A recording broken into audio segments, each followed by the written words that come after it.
Olá, seja bem-vindo à aula sobre recursão. Como de costume, eu vou abordar alguns conceitos e a gente vai entendê-los melhor durante os nossos exercícios. Então, eu vou fazer uma introdução definindo o que é uma função recursiva.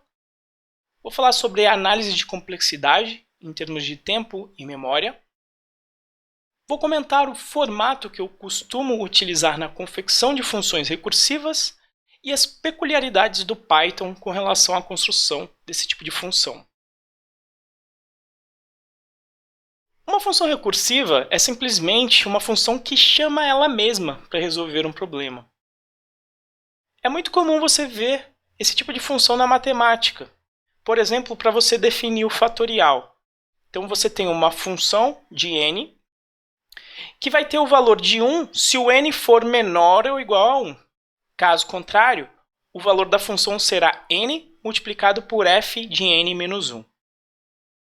Aqui é importante ressaltar as partes importantes de uma função recursiva.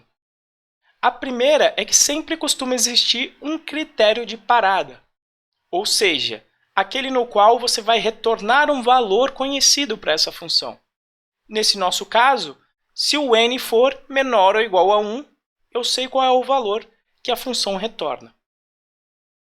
O passo recursivo é a chamada da própria função, nesse caso, n vezes f de n menos 1.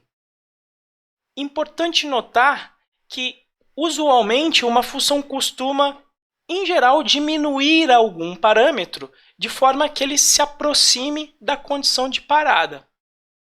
Ou seja, mesmo que você passe um n muito grande, na próxima iteração, n vai ser decrementado de uma unidade. Depois vai ser decrementado de outra unidade, assim até que a função chegue no critério de parada, no caso, n menor ou igual a 1. A análise de complexidade fica um pouco diferente das funções chamadas iterativas, porque é muito comum você não ter um for dentro da função. A dica aqui é, em geral, você transformar realmente a sua função, pensar em termos de uma notação para uma função matemática. E aí, verificar a relação de acordo com cada passo, tentando extrair uma relação funcional disso para você obter a sua complexidade em termos de tempo.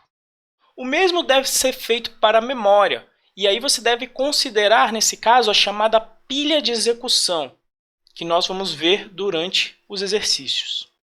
O formato que eu costumo utilizar nas minhas funções recursivas é o seguinte: eu costumo escrever um contrato de alto nível, ou seja, uma função com os parâmetros esperados apenas pelo usuário dessa função. No caso do fatorial, por exemplo, apenas um parâmetro n.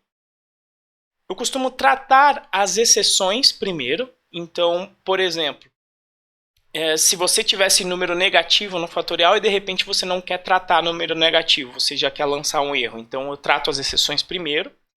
Feito isso, eu inicializo o estado, se necessário. O estado é o conjunto de variáveis necessários para você conseguir efetuar o cálculo nessa função.